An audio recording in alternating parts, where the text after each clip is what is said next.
জীবনে কখনোই কাউকে অন্ধভাবে বিশ্বাস করবেন না। সে যদিও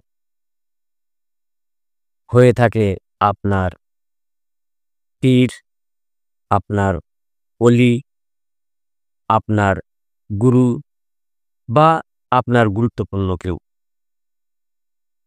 কারণ অন্ধরা যেমন পথ হারিয়ে ফেলে, অন্ধবিশ্বাসীরাও তেমনি পথ হারিয়ে জাহান্নামের দিকে ধাবিত হয়।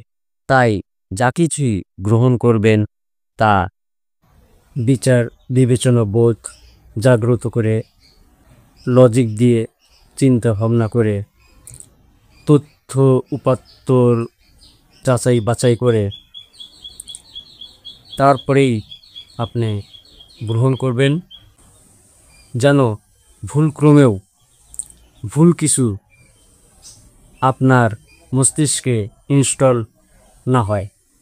কারণ একবার যদি ভুল কিছু ইনস্টল হয়ে যায় তাহলে আপনার মস্তিষ্কে কখনোই সত্য প্রবেশ করবে না।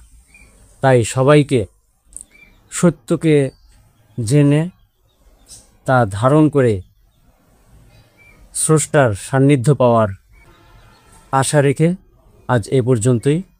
সবাই দোয়া করবেন। আসসালামু আলাইকুম।